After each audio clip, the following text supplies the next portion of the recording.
반갑습니다. 재정학 10장 조세와 효율성, 초과부담 같이 볼게요. 1번 초과부담의 개념 및 발생 원인부터 보겠습니다. 초과부담에 관한 건데요. 사중손실이라고도 합니다. 초과부담은 조세가 가져오는 실제의 부담에서 조세 징수액을 뺀 것과 그 크기가 같습니다. 초과부담은 대체 효과의 존재로 발생합니다. 자, 같은 말로는 초과부담은 조세 부과로 인해 민간 부분의 의사결정이 교란되기 때문에 발생해요. 초과부담은 조세 부과로 인한 후생비용이라고 표현할 수도 있습니다. 중립세는 초과부담을 발생시키지 않고요. 중립세는 대체 효과가 없고 소득 효과만 있습니다. 사중손실은 수요, 공급의 가격 탄력성이 클수록 증가해요. 대체재가 많은 제어일수록 사중손실은 더 커지겠죠. 사중손실의 크기를 계산하기 위해서는 대체 효과를 반영한 수요의 가격 탄력성이 필요합니다. 소득 효과는 필요 없어요. 사중손실의 크기는 세율의 제곱에 비례합니다. 세율이 증가하면 비효율성 계수는 커집니다. 비효율성 계수는 2분의 1t 가격 탄력성 말합니다. 자, 이런 식을 갖고 있으니까 세율이 증가하면 비효율성 계수도 커지겠죠. 누진적인 근로소득세 부과가 초과부담을 초래하는 이유입니다. 누진적인 근로소득세 부과가 초과부담을 초래하는 이유입니다. 근로의 조세를 부과하는 경우 근로와 여가 사이의 교란을 일으키죠. 여가를 과세 대상에 포함시키는 것이 현실적으로 불가능하기 때문입니다. 하버거 삼각형에 관해서 볼게요. 외부 불경제가 존재할 때 피구세를 부과하면 사중손실은 감소합니다. 사중손실의 크기는 세율의 제곱에 비례한다고 했죠. 대체재가 많은 상품일수록 세금을 부과하면 사중손실은 커지고요. 사중손실의 크기를 정확하게 측정하기 위해서는 보상수요 곡선이 필요합니다. 공급 곡선이 탄력적일수록 사중손실은 커집니다. 조세가 자원 배분에 미치는 영향 볼게요. 조세는 일반적으로 개별 시장 참여자의 경제적 및 비경제적 의사결정에 영향을 미침으로써 자본 배분에 영향을 미칩니다. 비경제적 의사결정은 결혼이나 자녀 출산 등을 말해요. 경우에 따라서는 조세가 부과되더라도 민간 부문의 경제적 선택에 아무런 왜곡을 초래하지 않을 수도 있습니다. 정액세랑 중립세가 대표적이죠. 피구세는 비효율성을 시정하는 조세이고요. 그래서 효율성과 관련된 거지 공평성하고는 관련이 없습니다. 그래서 피구세는 비효율성을 시정하기 때문에 외부 불경제가 존재할 때 피구세를 부과하면 사중손실은 감소하게 되는 거예요. 조세가 시장 참여자의 소비 선택의 왜곡을 초래하는 것은 대체 효과 때문입니다. 소득 효과 때문이 아니에요. 어떤 조세로 인해 발생하는 비효율성의 정도는 그러한 조세를 중립세로 대체함으로써 발생하는 사회후생의 증가분에 의해서 측정할 수 있습니다. 이런 걸 차별적 귀착이라고 해요. 그럼 다음으로 부분 균형 분석적 접근 볼게요. 자, 용어 정리부터 볼 텐데 이건 다 아시죠 이제? 완전 탄력적이면 수평선, 완전 비탄력적이면 수직선. 그러니까 완전 비탄력적일 땐 초과부담이 발생하지 않죠. 수량의 이동이 없으니까. 초과부담 분석은 보상수요 곡선을 사용한다. 보상수요 곡선은 대체 효과랑 소득 효과 모두 고려한 거다. 탄력성과 초과부담의 관계 보겠습니다. 탄력성이 비탄력적일수록 초과부담은 적고 완전 비탄력적인 수요 곡선과 완전 비탄력적인 공급 곡선 모두 비탄력적일수록 초과부담은 적습니다. 근로소득세의 후생비용 볼게요. 세율과 초과부담은 비례관계입니다. 근로소득 세율이 높을수록 후생비용이 높아지게 돼요. 임금률이 높을수록 후생비용도 크겠고요. 임금 총액이 클수록 후생비용이 큽니다. 보상 노동 공급 곡선의 탄력성이 클수록 후생비용이 크고요. 노동 수요 곡선의 탄력성이 클수록 후생비용이 큽니다. 즉 모두 비례관계에 있다고 볼 수 있어요. 세율은 제곱에 비례하고 임금률, 임금 총액, 공급 수요 곡선의 탄력성 모두 비례관계에 있다. 조세의 초과부담에 관해서 그럼 볼까요? 경쟁시장에서 공급 곡선이 완전 비탄력적이고 수요 곡선이 우하향이면 조세의 초과부담은 없습니다. 거래량의 변화가 없기 때문인데 공급자에게 모든 조세가 귀착돼요. 왜? 공급 곡선이 수직의 형태를 띠고 있으니까. 단 X와 Y제가 있는 경우에 두 가지 제하가 있을 때에는 X제에 조세를 부과하고 X제가 열등제인 경우에는요. 거래량의 변화가 없는 경우도 있습니다. 이 경우에는 대체 효과가 없는 것이 아니라 소득 효과와 대체 효과가 같기 때문이에요. 초과부담이 없다고 해서 대체 효과가 없다. 이것도 아닌 겁니다. 어떨 때요? X와 Y제가 있을 때 X제의 조세를 부과했는데 그 X제가 열등제일 때요. 지금 이 경우는 X제 한 가지만 놓고 보는 질문인 겁니다. 초과부담의 총 크기는 수요와 공급 곡선의 탄력성이 클수록 커지고요. 조세 수입은 수요와 공급 곡선의 탄력성이 작을수록 커지게 되겠죠. 비탄력적일수록 가격에 영향을 안 받으니까요. 재화와 무차별 곡선의 기울기가 완만할수록 초과부담은 커집니다. 곡률이 크다는 건 대체성이 작아진다는 거고요. 기울기가 완만하다는 건 대체성이 높아진다는 겁니다. 대체 효과로 인한 초과부담이 커지게 되겠죠. 기울기가 완만할수록. 생산자와 소비자에 대한 조세의 상대적 부담 비율은 수요와 공급 곡선의 상대적 탄력성에 반비례합니다. 탄력성이 높을수록 조세를 덜 부담하니까요. 근로소득세의 후생비용인 경우는 어땠죠? 공급곡선, 수요곡선 탄력성이 모두 비례관계에 있었죠. 여기서 말하는 건 조세의 상대적 부담 비율을 말하고 있는 겁니다. 완전 보완제인 두 상품 X와 Y 중에서 상품 Y의 종가세를 부과할 때 초과 부담은 존재하지 않습니다. 왜죠? 완전 보완제는 대체 효과가 발생하지 않으니까. 보상 수요 곡선의 탄력성이 클수록 대체 효과는 크게 되고 초과 부담도 커진다고 했습니다. 세율이 높을수록 상품의 거래액이 클수록 초과 부담은 커지고요. 왜? 모두 비례관계니까. 조세의 상대적 부담 비율은 반비례한다고 했고요. 완전 경쟁 시장에서 수요 곡선은 우하향하는 직선으로 주어져 있고요. 공급 곡선은 완전 탄력적이라고 합니다. 초과 부담이 많이 일어나겠네요. 그렇죠? 재화 한 단위당 종가세 T를 부과하는 경우에 분석해 볼게요. 조세 초과 부담은 T제곱에 비례하겠죠. 조세 수입은 T 곱하기 Q에서 결정되고 그 말은 즉 조세 수입의 증가 여부는 이 수량이 결정한다는 거예요. 수량은 수요 곡선의 탄력성에 의해서 결정되고요. 수요가 가격 탄력적일 때는 세후 판매 수입이 줄어듭니다. 과세 후 소비자 잉여는 감소하게 되고요. 소비자 잉여는 과세 전 가격에서부터 수요 곡선 하방 면적을 뜻합니다. 과세 후 소비자 잉여는 과세 후 가격에서 수요 곡선 하방 면적을 말하고요. 그러니까 여기랑 차이가 있겠죠. 조세의 귀착과 초과 부담에 관해서 그럼 볼게요. 두 상품이 완전 대체제인 경우에 한 상품의 조세가 부과되면 이 조세는 모두 공급자에게 귀착됩니다. 완전 대체제니까. 두 상품이 완전 보완제인 경우에는 한 상품의 종가세가 부과되면 그로 인해 초과 부담은 발생하지 않습니다. 완전 경쟁 시장에서 공급 곡선은 완전 비탄력적이고 수요 곡선이 우하향하는 경우에 그 상품에 대한 조세는 초과 부담을 발생시키지 않습니다. 왜?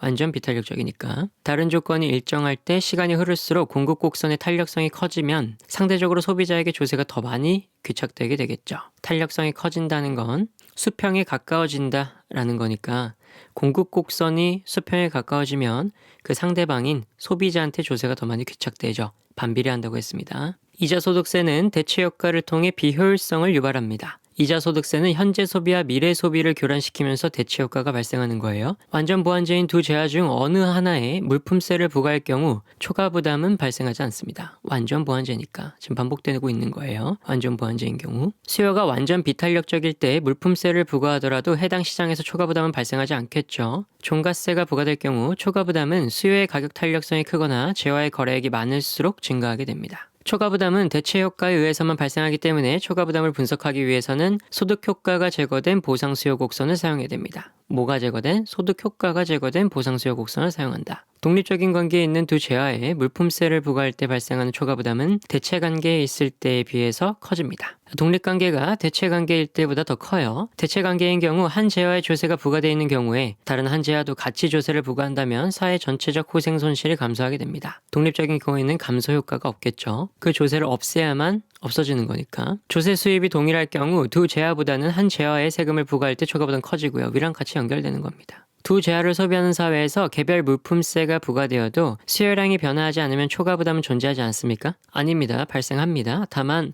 소득 효과와 대체 효과가 상쇄되기 때문에 대체 효과가 없는 것처럼 보일 뿐인 거예요. 이럴 경우는 뭐라고요? 물품세를 부과한 재화가 열등제인 경우에 이런 효과가 발생한다고요. 그렇기 때문에 한 가지 재화만 따지는 수요 곡선이나 공급 곡선이 완전 비탄력적인 경우 초과 부담이 발생하지 않는 경우와 혼동하면 안 됩니다. 이럴 때는 초과 부담이 발생하지 않는 건데 이 경우에는 상계돼서 0으로 보이기 때문에 안 보이는 것뿐이지 대체 효과는 발생하고 있는 중인 거예요. 그러나 조건이 있죠. 재화가 열등제인 재화에다가 물품세를 부과한 경우에만 이렇다는 겁니다. 현금 보전은 부의 조세의 일종으로 초과 부담은 발생하지 않습니다. 현금 보전은 정액세와 같다고 볼 수 있어요.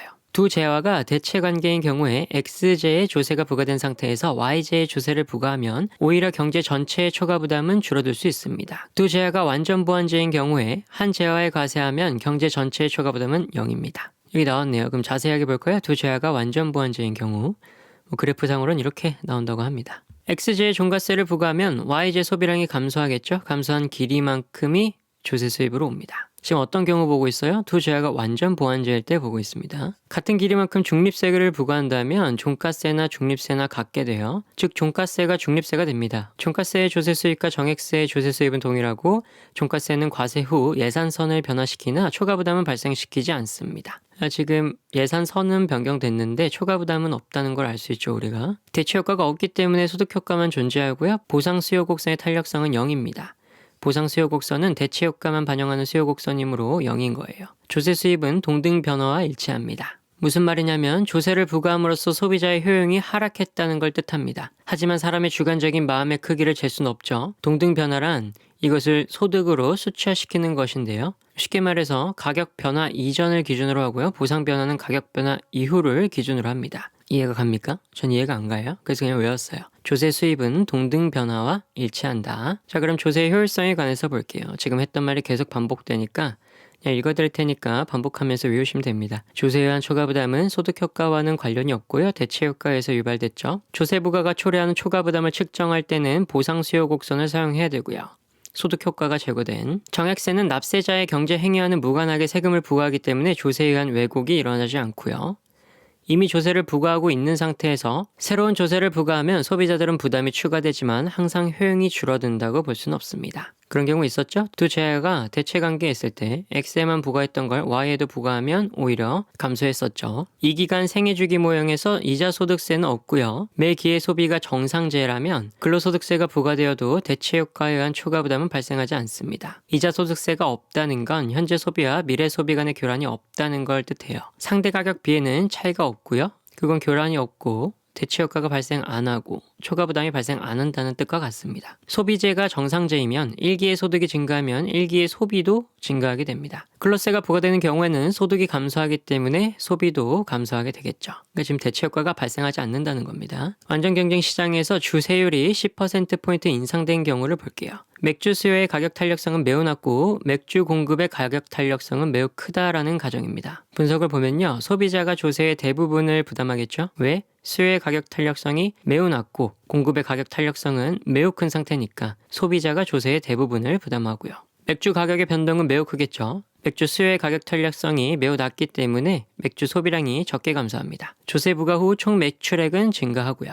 수요의 가격 탄력성이 거의 수직에 가까우니까. 노동과 여가에 대해서 볼게요. 두 재화 X, Y와 여가 L을 소비하는 어떤 개인의 시간 부족량은 T로 주어져 있다고 합니다. 개인의 노동시간은 T 빼기 L이 되겠죠. 총 시간에서 여가를 뺐으니까 개인의 노동시간은 이게 되는 겁니다. 두 재화 여가의 동률 T의 종가세가 부과된 경우 물었습니다. 지금 노동시간은 알아낼 수 있었죠? 근로를 한 소득으로 두 재화를 소비하게 됩니다. 여가는 시간의 가치를 상실할 뿐 돈으로 사는 것은 아니에요. 그래서 근로를 한 소득으로 두 재화를 소비한다를 식으로 쓰면은 자 이게 지금 근로였습니다. 임금은 자 X제 그리고 Y제를 합한 거라고 볼 수 있겠죠. 여기에 T시간을 X제 또는 Y제 또는 여가로 소비하니까 여가까지 추가해 줍니다. 여기에 조세를 부과하면 자 1 플러스 T를 각각 곱해주겠죠. 자 그럼 이걸 다시 바꾸면 세금이 분모로 오게 됩니다. 분모로 왔으니까 시간의 가치가 작아지게 돼요.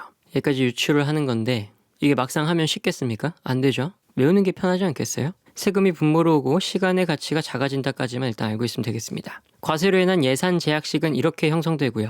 이것까지 외워주면 좋겠죠. 세 재화의 상대 가격의 변화는 없습니다. 여가까지 포함해서 조세를 부과했기 때문에 상대 가격에 변화는 없게 돼요. 현실에서 완벽한 조세가 존재할 수 없던 이유는 여가의 조세를 부과할 수 없기 때문인데 여기는 지금 부과했으니까 상대 가격에 변화는 없습니다. 만약 여가에 대한 과세를 제외한다면 상대 가격 체계에 변화가 생기고 초과 부담이 발생하겠죠. 자 10번 마지막 두 재화 중 X제에만 물품세를 부과하는 대신 동일한 조세 수입을 가져다주는 소득세로 대체하는 경우 보겠습니다. 물품세 부과 이전 예산선은 자 M은 PXX 더하기 PYY겠죠.